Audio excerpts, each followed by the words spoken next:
Ganun eh. Senator Ping, ang daming kumakalat ngayon na mga balita na kesyo umpisahan na ang impeachment, kesyo hindi. Kesyo, ito yung pinaka-latest. May kumakalat na daw na papel na pinapipirmahan. Signature campaign ba yan? Oo, para sa mga senador. Although you're not part of the 19th Congress yet. Meron ba kayong naririnig na ganun? Oh, may kopya ako yung parang draft resolution actually.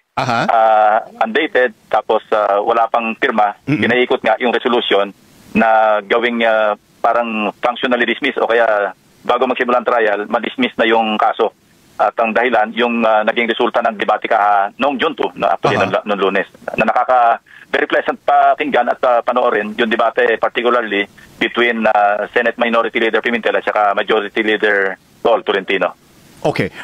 So, to parang i-render na yan na functionally dismissed, bakit po kasama kayo sa mga binigyan? And how do you know that this is a legitimate paper going around na para sa mga senators and incoming senators? Taga-Senate kasi nagpadala sa akin eh. At sinabi nga, may iniikot na proposed resolution na para pirmahan ng mga senador para ma-debate nila sa floor in case na makakuha ng signature yung resolution. Resolution yan eh, pero kailangan pa rin itakil sa plenaryo at pagdebatehan at kailangan kumuha ng majority na boto para ma-adapt yung resolution. Pero yon ay isang resolution lang na pwede naman sigurong questionin sa Korte Suprema.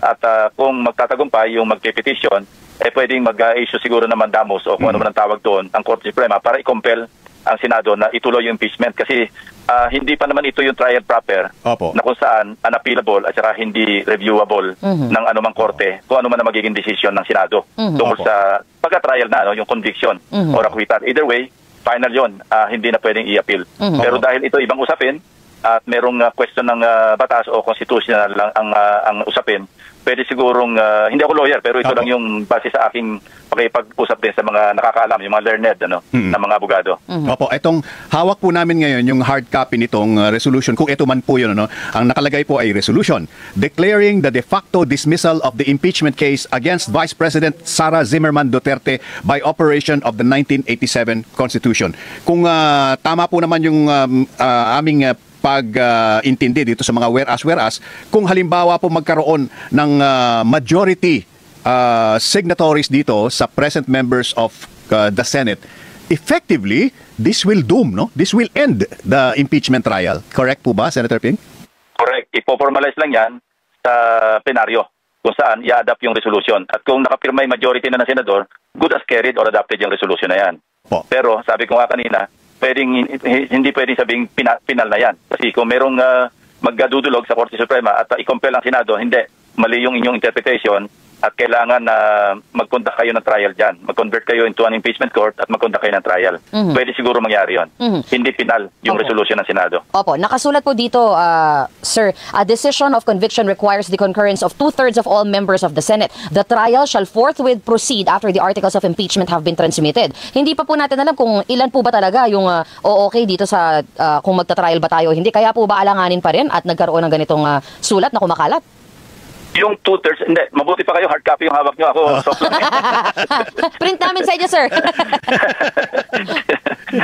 Anyway, yung trial, yun ang nagre-require ng 2/3 votes, or 16 of 24 senators. Pero kung resolution na ganyan, I think majority lamang yung kailangan kasi hindi pa naman yan na conviction na or yung acquittal na nagre-record naman ng at least 9 votes. So yun, iba-ibang usapin yan, kaya majority lang yan kasi Senate resolution yan, hindi naman yan as an impeachment court. Yes, okay. Nakalagay po dito sa hard copy hawak namin, Senator Ping, nakalagay dito, introduced by senators. Walang nakalagay kanina. Blanco. Oo, so ano ba ito? Naliligaw pa ng mga pipirma senador at tingnan natin kung sino yung mga unang pipirma. Pwede po ba to, sir, na walang pangalan kung kanino nang galing yung resolution o sino nagpapaikot? Draft lang naman yan draft resolution. Hindi pa yan pwedeng i-refer o basahin sa floor dahil walang author. Kailangan meron mag-author mas isa. Bakit ko po pipirmahan to kung ako'y senador? Kung ito draft lang pala? Hindi. Pagka pinirmahan yan, magiging formal na yung resolution na official na yan. At yan ay pwede nang basahin sa floor para i-refer sa most probably committee on rules. At pag-uusapan nila yan, magkakaroon ng pandinig kung meron man at yung committee report ay i-report yan sa report out sa plenaryo sa floor para pagdebatehan ulit, para i-adapt kung makakakuha. Kasi minsan, majority na yung nakapirma, hindi pa rin natutuloy ang resolution, hindi pa rin na-adapt. Oo, At so- tatandaan ko noon yung sa co-waranto na inisyu ng, yung dinidinig ng Korte Suprema tungkol kay dating Chief Justice Sereno, naggumawa rin ng resolution. Sense of the Senate naman yon. Opo. Resolution. At majority, I think mga 14 yung nakapirma doon. Pero tatandaan ko, nagkaroon ng debate sa floor. Kami dalawa ni Senator Kiko Pangilinan noon ang nagdebate. Madaling araw niyo kasi katatapos lang namin yung budget hearing. Hindi natuloy yung hindi na-adapt yung resolution. Although majority na yung nakapirma. I think 14 na yata nakapirma sa resolution. So maski majority nakapirma, kailangan pa rin formally i-adapt yan sa plenaryo. Kasi kung mayroong mag-object at magkaroon ng debate at magbago ng pananaw ng desisyon yung iba dahil sa resulta ng debate, hindi ma-adapt yung resolution. Oo, parang fishing expedition po itong resolution na ito. Ano po? Kung sakasakaling maraming pumirma, kami ang nagpakalat niyan. Pag sumemplang, wala akong kinalaman diyan.